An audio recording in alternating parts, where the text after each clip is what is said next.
And now, ladies and gentlemen, Put your thumbs up and say it's Tickety Boo. Tickety Boo. Tickety Boo, Tickety Boo, everything's Tickety Boo. Tickety Boo, son. Tickety Boo.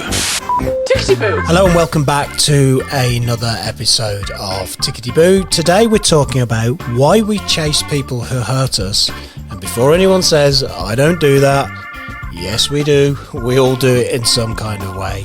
It's like this emotional version of eating something dodgy and going, that was awful, I'll never eat it again, and then ordering the same thing next time you go into the restaurant.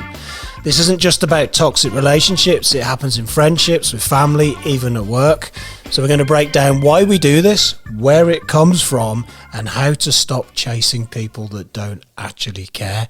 Is this something you can recognise, resonate in your own life, at points in your life? Oh, wow. Yeah, massive subject, lots of times. Certainly with friendship groups, they need to be validated. So, often I wasn't thinking about whether I really wanted to be in the group or whether it was good to me. It was more about, the external validation of being accepted. Mm-hmm. Sort of these people it was always one-sided friendships where they were unavailable, and the more they seem to be unavailable, the more I chase. It's mad, isn't it? It's so counterintuitive. Why on earth do we do it? Do you think we always recognise in the moment, though, that we're actually doing it? No, absolutely not. I think a lot of the time afterwards we think, why on earth did we do that? Yeah. But no, we don't. I mean, we seem to be so focused on this need for acceptance. It's always a lot later, isn't it? You end up thinking about, why did I do that? Yeah. Or why did I continue to do that? Well, when you can see this person or this group of people for what they are, and then you realise that the amount of time and effort you put into chasing them, and you just step back and look from the outside and just think, why? What I was pursuing was absolutely not worth it. I gave myself and all of this to get nothing in return. Not that you give to receive, but you couldn't even get, friendship, acknowledgement, whatever it is you were looking for. So normally I'll step back out and look back in afterwards and just think, wow, I honestly spent my time pursuing the wrong person there. But we repeat the cycle. It's very rarely a one and done situation, isn't it? It is a chapter of life. It is a cycle that we tend to go through as individuals until we learn the lesson, normally in quite a hard way. Well, some of it's your natural need to serve, which we all have. It's part of how we feel good about ourselves. We do things for other people. Unfortunately, sometimes afterwards we realise we've done it for the wrong people. It's a need to serve. Sometimes you don't really realise till afterwards. Need to be accepted. Yeah, that's true. The thing is, though, if that person turned round and accepted to you, would the cycle end? It doesn't, does it? No. Because it just happens somewhere else in your life. Mm-hmm. The thing that I've always found fascinating is how we become a magnet, how we draw to us these individuals. We don't actively go out looking for them. When you are coming from this place of need and acceptance, that you actually draw people into your life. It's like you're walking around with a T-shirt going, my name's Andy and I'm a doormat, come on in. I didn't go out looking for these people. I don't know whether... Listen, I don't want to go too woo-woo here, but is it the universe putting people on your path trying to teach you something? It could. And the lesson's going to keep showing up? It could be. But I mean, as we go through this episode, we're going to go a bit deeper into this and go back to the cause of it. This is sort of fairly face value at the moment. But definitely, I think it's not, you say it's these people search us out. I think it's a 50-50 balance. We search them out. A little bit of both, because we project things that these people latch onto. They know if they're going to take advantage of you. They know if you're a soft touch.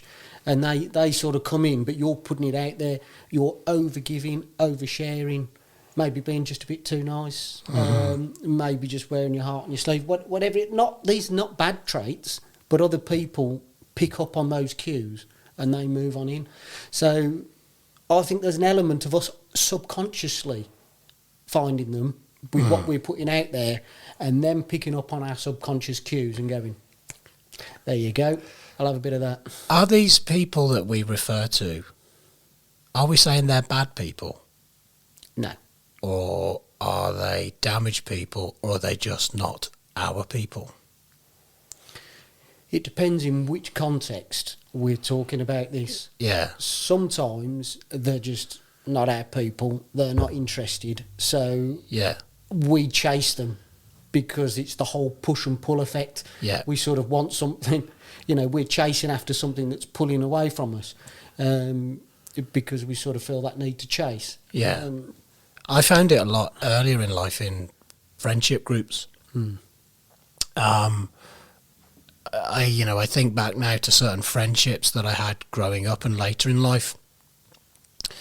These people were bad for me, but they weren't necessarily bad people. There was some definite bad people. But what they did was they had a way of tapping into my vulnerabilities that then meant I compromised myself and put myself in situations where I continue to compromise myself. When you said that they could tap into your vulnerabilities, Yeah. and then you would do things, do you feel that they actually manipulated you? I do think some people were manipulators, yeah, absolutely 110%. I do feel that there are people out there that look for a certain personality type for their own gain. Yeah. An example of that is a nephew, again, won't say any names, but grew up in a pretty difficult... his home life was great, but he grew up in sort of outside the house, a bit of a rough area, lots of gangs. And while he kept to himself to himself, he was sort of a bit of a nobody. And he had ADHD and he had his own challenges. But then he got involved with the gang that, you'd go and start hanging out on the street. And all of a sudden, instead of being scared of them, mugging him or whatever, he was part of them.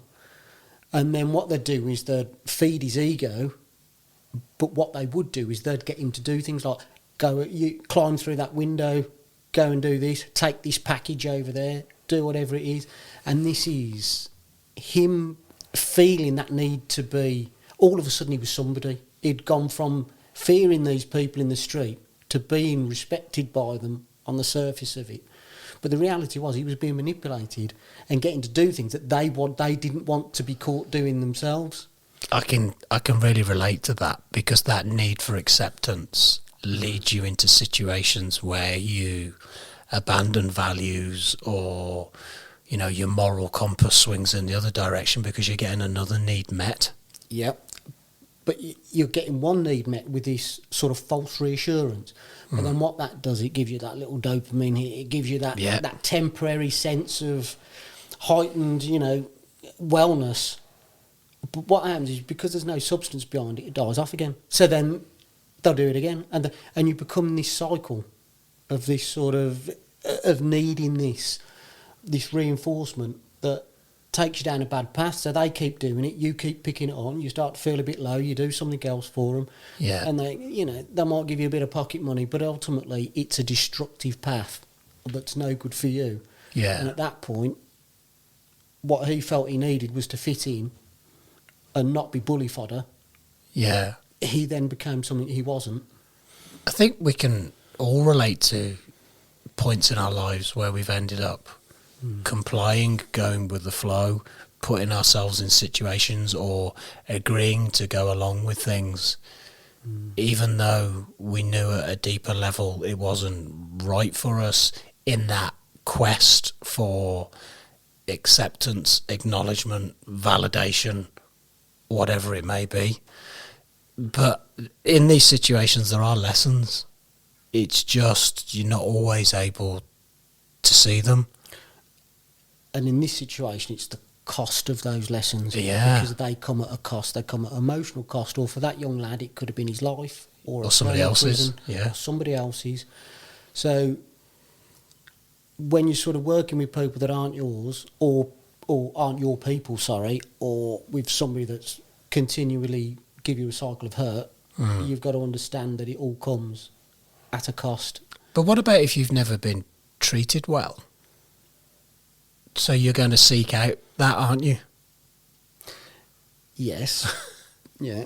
But there's a whole number of reasons. Yeah. But so if you've never been treated well, so you're in your head, you have to work for relationships. So you don't have healthy relationships that are balanced and calm, because in your head you have to work and put effort into those, and you have to give, and that's how you perceive relationships and how they work. That's not love, though, is it? No, it's not. It's the actual opposite.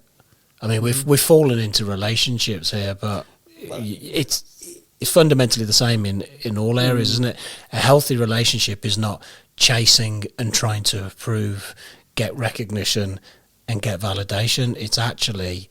It's just natural and easy and peaceful and free. Well, it is. It's not about pursuing somebody let's say somebody, not less a relation, but you pursue people in a quest for validation, not in a quest to be happy or settled, because at that point, validation just seems more important than actually what really. So it's more about how you feel about them rather than how it makes you feel.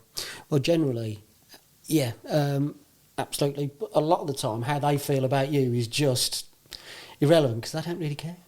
Yeah. And that's one of the things. That's why, if you've got somebody that's not really responding, that's part of the reason you chase them. So the more we don't get it, the harder we chase. Of course. But what that does is, if you've got somebody that's restricting their time, you get this false sense of scarcity where you kind of fill the gaps in with false. You come up with this false image of what they're doing, what they're about, and why they're not available, why is there, and you make it out in your own head as if their time suddenly becomes valuable because it's scarce. And then within that time, the time frame of them not communicating, that's that sense of mystery, this is part of the reason why people find mystery so attractive, is because you fill the gaps in with what you want to in your imagination and not the reality. Yeah. And you chase the high of the dopamine, of the little tidbits of attention that they give you. So it's almost, in a way, their lack of showing up, you keep showing up for them and for you in the hope at some point that they will. Yes. Which is an addiction cycle, really, isn't it? Well, of course it is. But again, sometimes it all depends on why you're doing it. Some people do because they've got low self-esteem.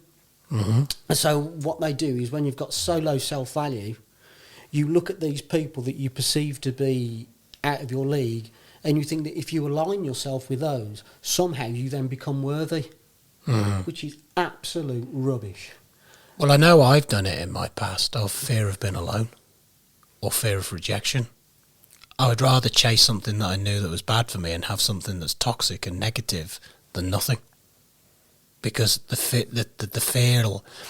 fear of being alone or rejected was so full of discomfort, you chased the negative because that was familiar. And was that a fear of abandonment? Fear of abandonment, fear of rejection, fear of not being good enough, all of that thing. But again, I love this subject. But why would you be so scared to be alone? Because you dislike yourself or don't get yourself so much that you'd rather be with somebody that was toxic. Well, I think certainly for me, it led into deeper rooted issues that stem from childhood of being abandoned and rejected. So that core wound was so deep, you accept toxicity and poison because that is less painful than your core wound. can we go back to, because I think this is really important, because we're starting this the wrong way round. So if we go back to this wound that affected you and gave you what you know, I don't know if listeners all get this, but what we call an attachment style. Yeah. So how you go about conducting relationships with other people. Yeah. So can we go back to where you started? Yeah, of course. I mean, my earliest sort of experience, memory in life was when my dad left, and he left very suddenly, and I witnessed it unfolding. I was exposed to stuff that I wasn't emotionally prepared to deal with. I was very young, I think, 5 or 6 years old, and I witnessed my dad telling my mum he was leaving. He appeared out of the blue because he'd been working abroad, and then he went, and he wasn't to be seen again for a long time, and I was completely confused. I could see my mum, who was in emotional turmoil. My dad had been ripped away from me, and I was in this just state of anxiety, and people leave, and so this is where this fear of abandonment kind of came through, and then very slowly that followed me through my life into friendship circles and into relationships, because it was like, people that love you leave you, so you need to constantly keep proving your worth in these situations, which led you into chasing toxicity, chasing people that were bad for you, putting yourself into situations, because the fear of rejection or abandonment was so strong, because there was a core wound driving it all. So it kind of leads you to this place of love or acceptance is something to be earned, and the fear of that going was so strong, you just abandoned everything to get that. Yeah, so that almost sort of stems back to the phrase of love hurts, which it can. But so combining what you've just said with some stuff that we've had going on in the therapy room recently, so this, what you saw unfolding in front of your eyes, so you've figured out that people that love you leave. Has any of your attachment style, or how you communicate and how you feel the need to work at relationships, do you think any of that comes from watching your parents break up, and a part of your inner child just thinking that there could have been something that you could have done to fix it, and because it wasn't fixed, that's why you work so hard at relationships, because you feel that if you can fix what's wrong with that person that's not right for you, you'd have somehow achieved something that maybe you couldn't have then? Yeah, I think because you're so young when that happens to you, nobody sits you down and explains what's gone on. Nobody sat me down and went, oh, just because we've separated doesn't mean that neither of us don't love you. And I was left to figure it out myself at a very young age, where you don't have the emotional maturity or the skills to do that. So part of me unconsciously went into,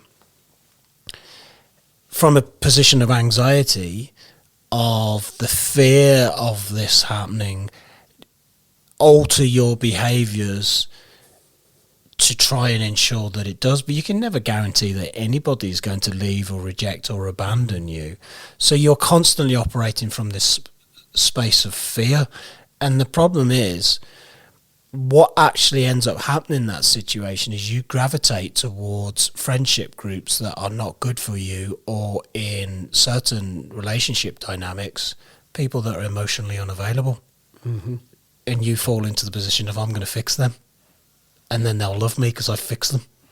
Do you know what else that does? Well, when you're concentrating on fixing them, you're not concentrating on fixing you. Yeah, it's a distraction, and it's another numbing technique. But it creates more anxiety. It feeds the very issue. It's like a hamster wheel. You're like, the very thing I'm afraid of, I've now stepped into a situation which is exactly that. But I'm going to focus all my efforts, be riddled with anxiety, and ignore everything, Because if I can fix them, they'll validate me and they'll give me the love that they want. So I kind of often refer it to as you put them up on a pedestal and they're a rock star and you're a fan. And what actually ends up happening is they treat you like you're a fan. It's like there's plenty of fans out there. You have no value. Yeah, which is exactly what we were saying about people that are emotionally unavailable. We place value on their time, which is wrong. I mean, they're just choosing not to give it to us. We're filling in the time and the space with this false sense of scarcity. It's like standing in a queue for a club and wanting to get into the club, and they won't let you in. In your head, there's absolutely incredible things happening in there.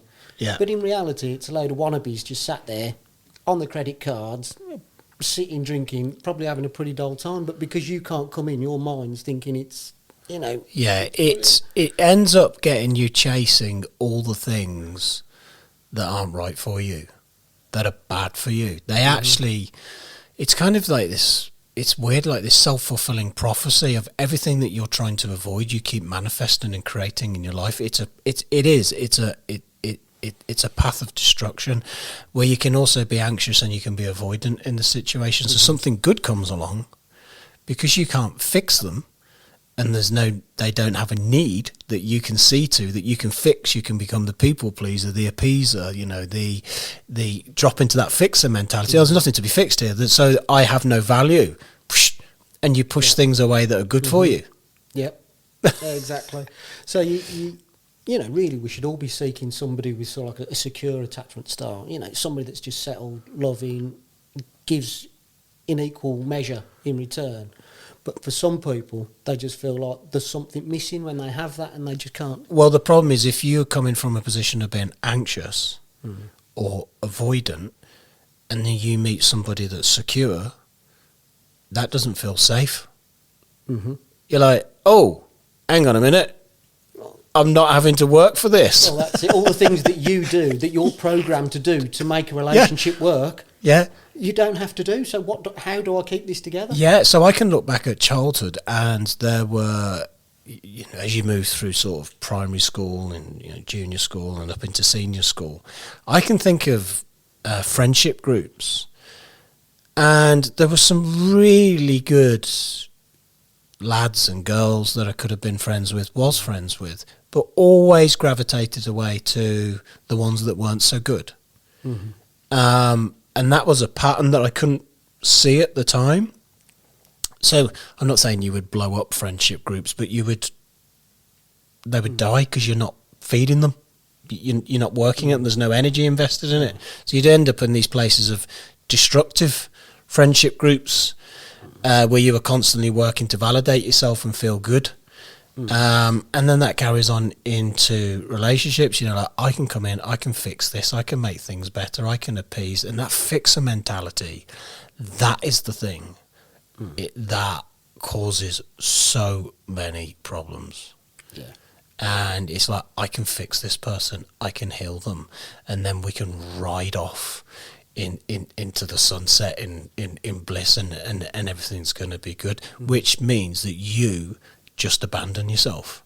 Yeah. In every possible way. All of your needs go unmet. And it is a cycle that keeps going, and it's the one that people tend to struggle with the most, and they can't always see it happening. It took me a large part of my life to figure this out. And a lot of destruction. But it's that seeking of validation and confusing pain with passion. Yeah, exactly. Well, that's what a lot of people... They think the more something hurts, the more you go back to it, the more sincere it is. The deeper the love, the deeper the friendship, because you keep going back to it. Well, no, in reality, you keep being turned away, but you lose sight of what it is that keeps turning you away from these people because you're trying to hold on to something that all... Deep down, it's just that belief of that you're not worthy. Yeah. And I can think back to a couple of situations in my life where really good people have gravitated towards me, but because I didn't feel like I was worthy, I shut it down. Yeah. Self-sabotage, blowing it up. Yeah. In hindsight's a wonderful thing, but you look back and go, oops. Yeah. But I suppose you would rather learn the lesson at some point in your life than never learning the lesson. And that's why I find it so fascinating. I can really resonate with people in the therapy room now, and I'm like, I can see a pattern. Can you see the pattern? Most people, it's trauma bonding. Yes. Now, so for the listeners, trauma bonding's when you and another person have been through, trauma, pain, discomfort, dysfunctionality of an intense level, and because you've both been through it, even though it was probably destructive for yourselves, you've formed a bond. Yeah, you mistake that's something that you've got in common. Yeah, you mistake familiarity for love. Yeah. Dysfunction. Dysfunction is normal. So, because I felt like I grew up in an environment where love was inconsistent, where one minute it was warm and the next minute it was cold. I'm like, oh, that's what I need in my life. I need to chase more of that. Because I know that. I understand that. I know how to work with that. That's huge. Yeah. Now, this is something in relationship, friendships, groups, probably even the workplace to a degree. People work on this intermittent reinforcement. Yeah. Where you have a period of negativity or neglect or times when, but then you just get these hits of positive behaviour, love, affection, and it's like that hit that a gambler gets when he wins. So you keep on putting up with it, waiting for that to happen again. Yeah.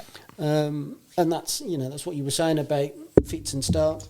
Yeah, it's just not realising that you're drawn to relationships and friendships that feel the same. Yeah. There is a moment when you start to do the work, you're like, oh my God, I can see it now. I can absolutely see it. And I have to say, in the therapy room now, it's one of the most rewarding things to see that person getting the penny drop moment, like, oh my God, I can see the cycle and I can see my part in that cycle. Because, that until that person sees that cycle never stops. Yeah. It never stops.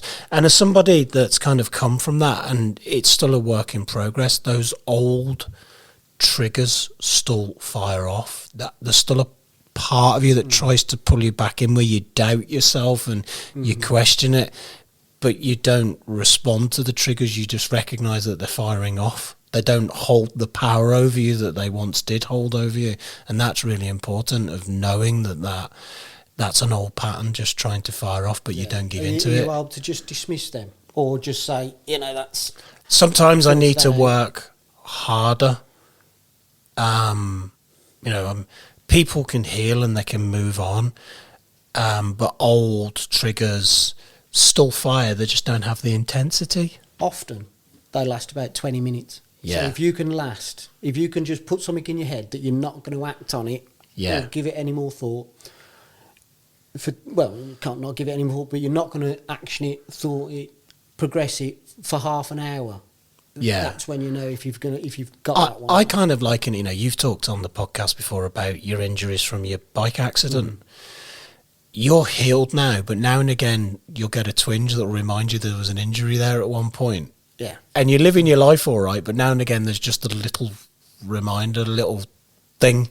Yeah, oh, absolutely. Yeah, to me, psychological, emotional wounds are exactly the same. Now and again, you'll just get a little, but you're not ripped back into that. They're all scars. Yeah, they're all scars.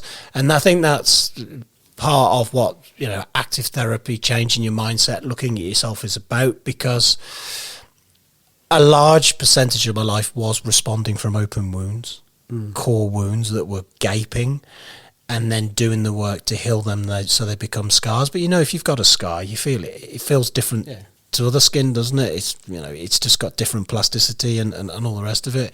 And it feels different when you prod an open wound and you prod a scar. The scar's been prodded, but that big emotional reaction isn't there, and the unwanted behaviours, the unhealthy behaviours don't kick in. That's right. And when I look at my scars, they remind me of something daft that I did once that I won't do again. Yeah. Does it hurt? Yeah. It hurt a lot. Yeah. And in all of these things, at some point you sit up and you pay attention to the lesson.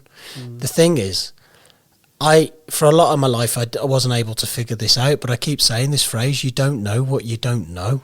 It was only through education and learning and curiosity that I actually figured this out. And in terms of my age, it took me a bloody long time to figure it out. And in some ways, parts of it, I'm still figuring it out. I don't think you ever truly figure it out. You just make it a lot better than it is. But it's the absolute thief of joy.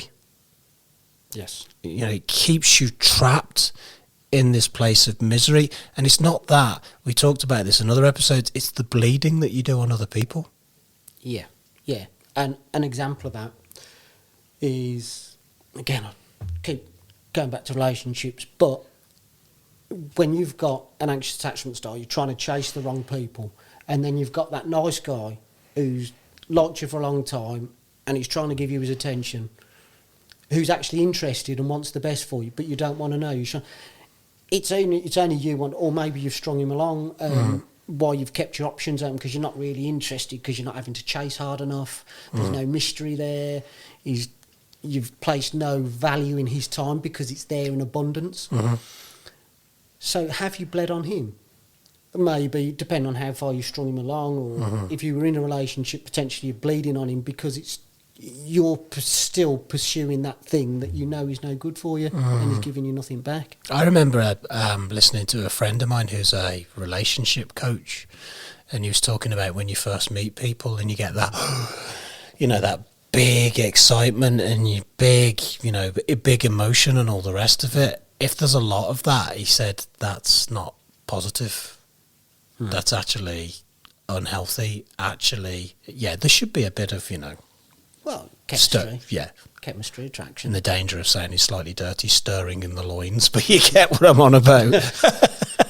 But that big emotion is actually normally a warning sign that something is off. And actually, when you meet the right people, there's a sense of peace and calm. And for a long time, I thought that feeling is the one that needed to be chased, but it always led into destruction. Yeah. It's the ability to not see that pattern. And weirdly, whether people come from anxious or avoidant, fundamentally, they're doing the same thing. They're both operating from a position of fear. It's just one, when they get anxiety, they chase harder. And when there's fear, they chase harder. The other one, when there's fear, they just run and shut down. But fundamentally, they've both got the same fear, but the end behaviour is the same. And, for me, that lent more into anxious attachment. It was learning that lesson of what healthy attraction looks like.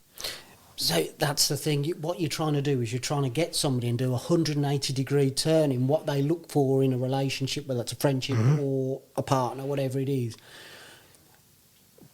But how do you do that? Because you have to teach them. It's about looking inside and changing how they feel about themselves, is for them to really know what it is that they need. For me, it was stop romanticising the potential.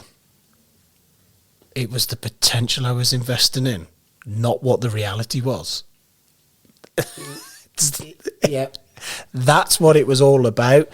And during that point, completely neglecting your self-worth. Yes. Potential is not a relationship. Mate, this power of erosion, where you're constantly giving yourself away. Yeah. You're losing your autonomy, and you, all the time, you're allowing it to erode you. You're giving a piece of yourself away all the time. And sometimes the only way to get over it is literally to cut it dead. And then over time, keep yourself out of, if you're in a cycle of hurt, maybe take yourself outside the circle that's going to keep pulling you back in to that same circle. Take yourself out of that environment. You don't want to be going and having a skinful with somebody that you can't trust yourself not to re-engage that cycle of hurt with. And as a little something to tell yourself, all those times you just want to check in You just want to say you're okay because you've got this thing inside you that's saying, please, you know, I need to talk, I need to know, Just understand it's every day that you go by leaving that person behind or cutting away from that relationship, whoever it is one day more of you getting part of yourself back. I think and it's... every day Yeah.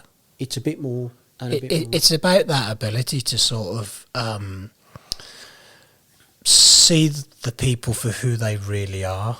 Mm-hmm. And if they make you feel like shit, having the ability to walk away. Mm-hmm. For so long, it was too much about how you feel about them rather than about how they make you feel. Yes, absolutely. So wrapped up in that. And it's knowing your worth. Mm-hmm. You know, you completely abandon your own self-worth. And the second you truly believe that you deserve better, you're not going to walk away. You need to get to that point and go, do you know what? I deserve better than this, and it's out there. And believing that and walking away and stepping into that vulnerability and fear that we've been talking about on previous episodes. Not staying in the moment, romanticizing the potential of the friendship or the relationship, hoping that day will come. Yeah. Well, that's you know, as we come towards the end of the episode and we're giving some tips and pointers about how to come away, that's a great one, understanding your self-worth. But I mean, what kind of things take you back? You've left, you've understood that people hurt you, you've broke away from them. What kind of things take you back? Do you think nostalgia is one of them? Take me back in what way? Oh, sorry, bring you back to the same people and bring you back into the same cycle of hurt. One, what's not healed will just repeat. Mm-hmm. To me, it was like, we're going to keep showing you the same thing until you learn the lesson, or until you're ready to learn the lesson. And the lesson for me was learning to sit with discomfort. And the discomfort was of being alone. I was absolutely terrified of being alone. So what I did was I just filled that space with the wrong people. And it's a cycle that you go through. And when you start to do that, of going, you're better off being alone than with the wrong people, it feels really weird. So what we do is go, I don't want to feel weird. I'm just going to go into chaos again. I keep chasing the stuff that's not good for me. But there's a point in your life where it gets exhausting. You're tired of it. You have to reach what in therapy I refer to it as threshold, where unless you reach this threshold of, I'm absolutely sick and tired of this and this needs to change, and it needs to change now, I just need some help. Until you reach that point, you are going to stay in that cycle, and you're going to continue to convince yourself, because your brain can be a bit of an arsehole, that actually what you're doing is the right thing. Yes. Yeah. And no amount of friends and people saying to you, for Christ's sake, wake up, smell the coffee, what you're doing, like you say, give your head a bit of a wobble. You're the problem in that situation, not me. I know you're right, but I'm not ready to face the fact that you're right. I'm not ready to let go. I'm not ready to let go. I'm afraid to let go. And they never actually, unfortunately, there's a lot of people that never break free from this cycle. They never actually go, do you know, I'm just going to go and repeat that pattern all over again.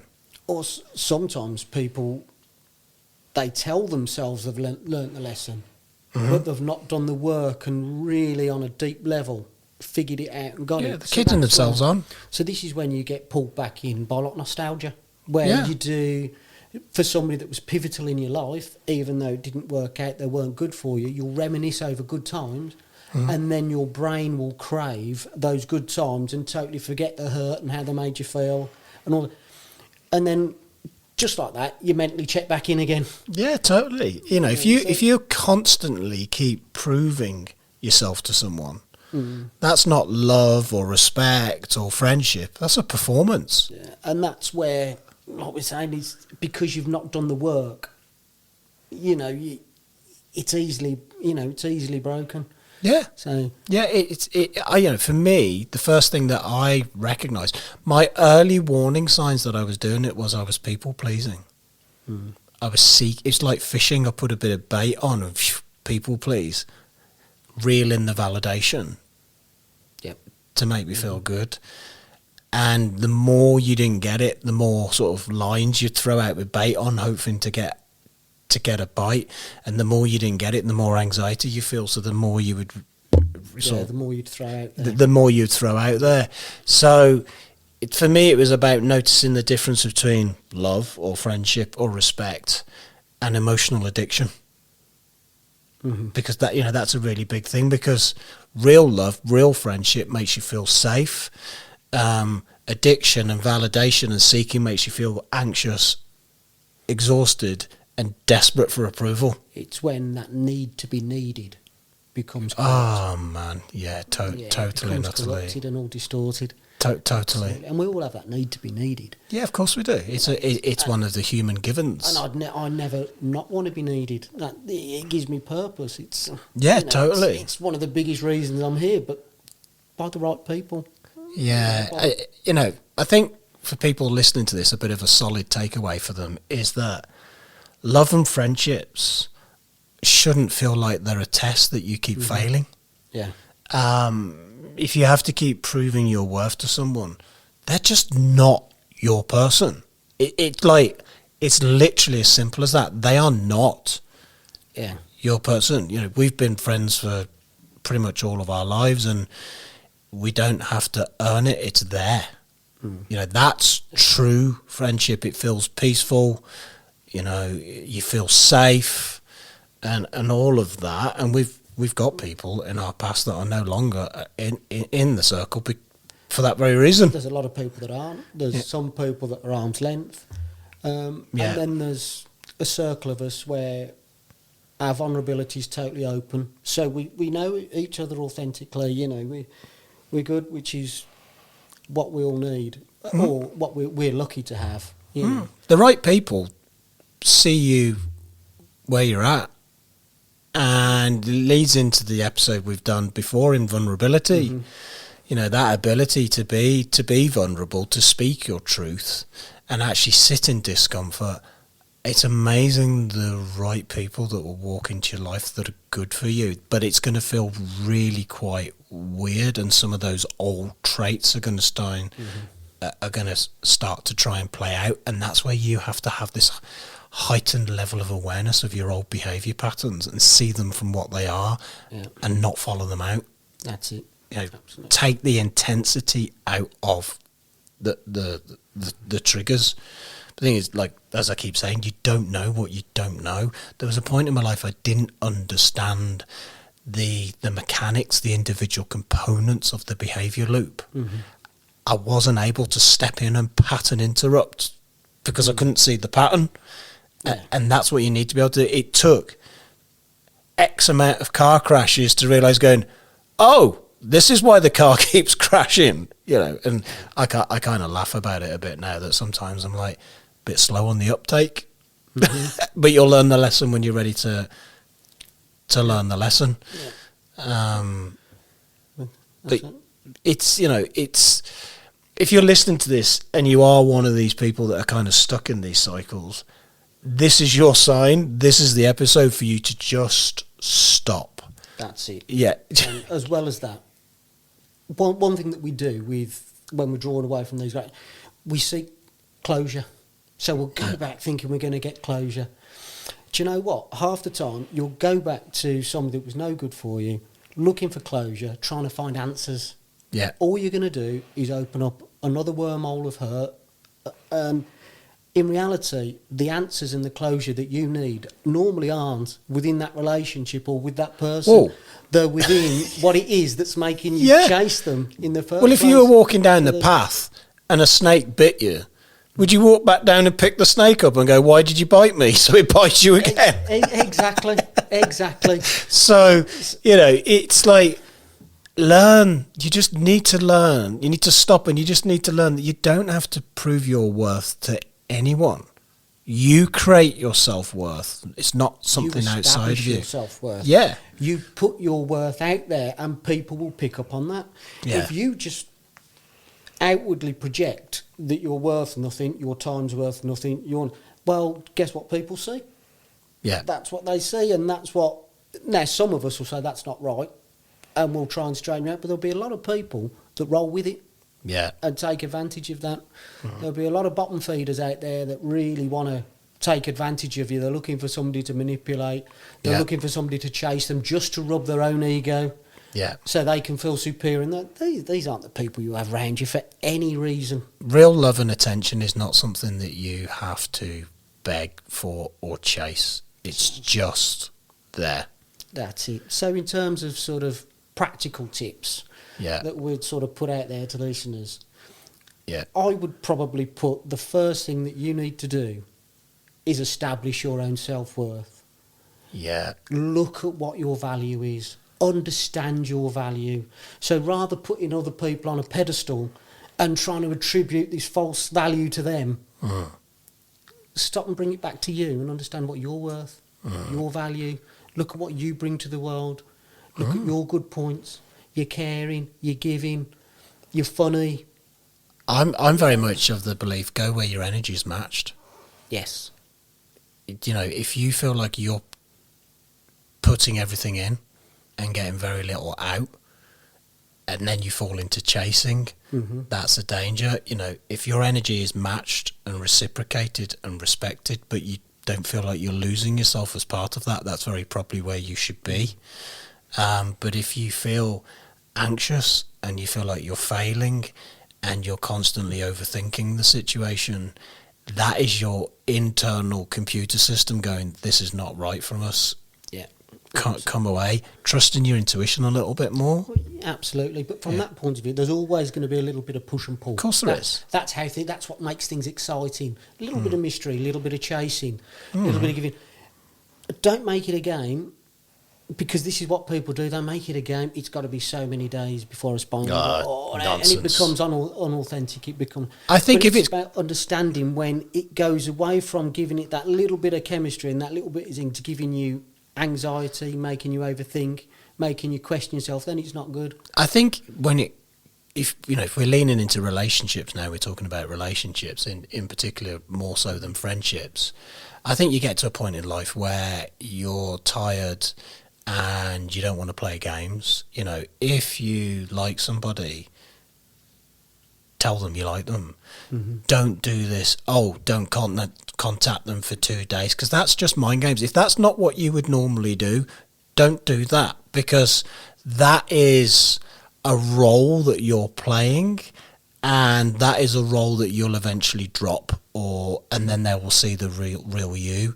Turn up as the real, authentic, messy version of you, and a bit like Marmite, they'll either like it or they'll hate it and they'll be off. If you turn up and you're putting on a performance, that's not good. We keep bringing up new conversation points there. Now, again, being your own self, your whole messy self, that's great. But sometimes there's parts of your messy self you're going to let them meet on day 10, not day 1.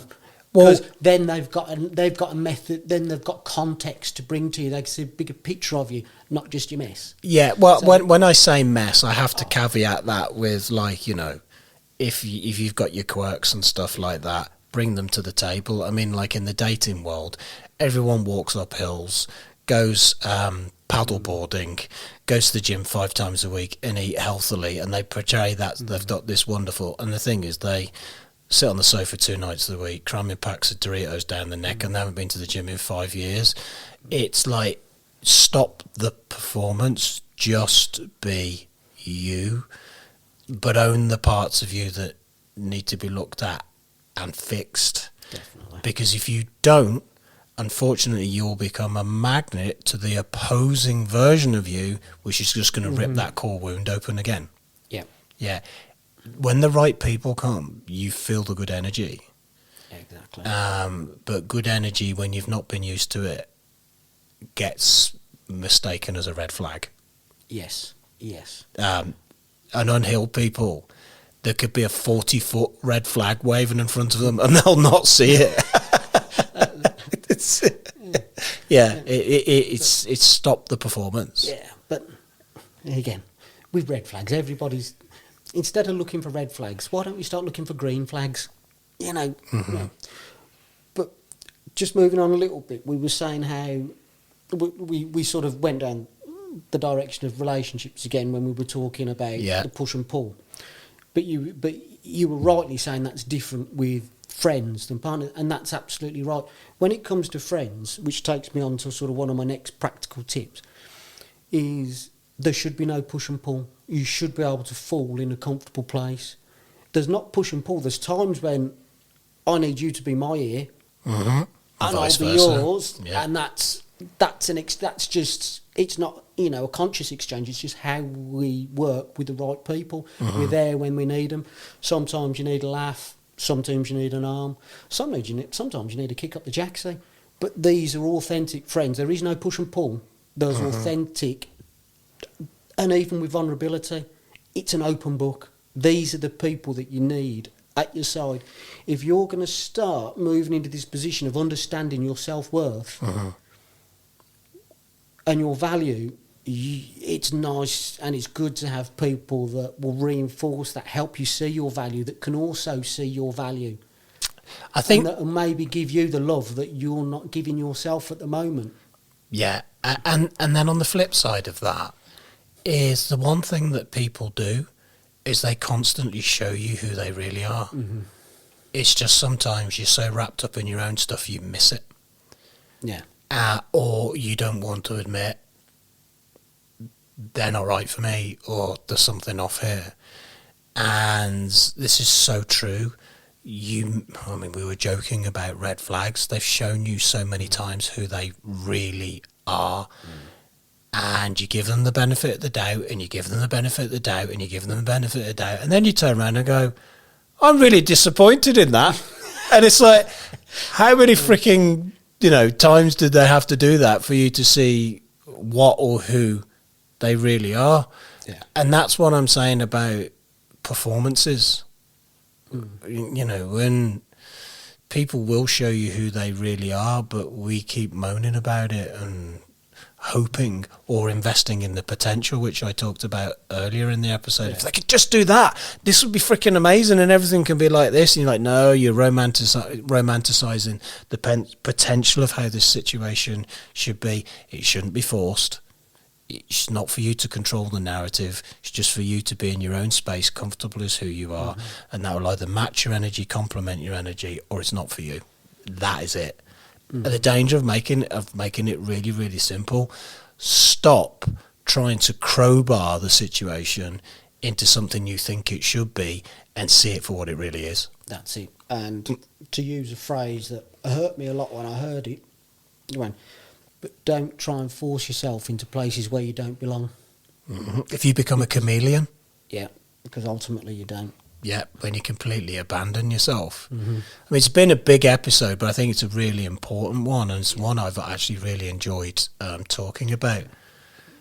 So, if you're stuck in this cycle, what would you say to somebody, Ian?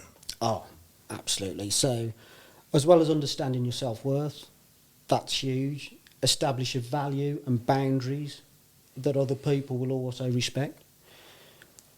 Take yourself into a social circle that will take you away from those reoccurring cycles of hurt with those people. Source out true friends. And then most importantly of all, pick out in your mind somebody that you love. It could be a sibling, sister, brother, mum, whoever it is.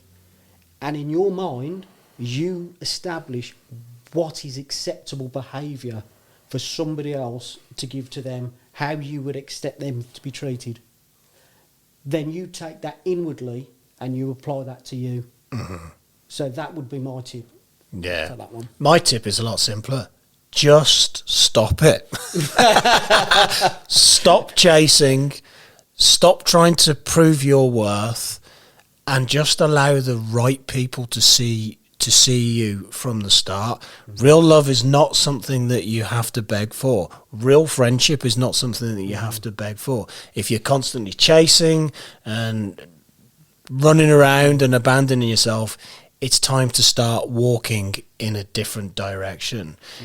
Friendships and relationships aren't tests. They're not things that keep failing. Just stop trying to prove your worth and just be you and sit in the discomfort of that. and you will find that things quite quickly will start to change for the better. Hope you've enjoyed this episode. It's been a good one. Again, if you're listening on Apple or Spotify, please click the follow, subscribe button. And if you're watching us on YouTube, click that bell icon so you get notified next time we put another episode out. Until the next time, thank you very much for watching.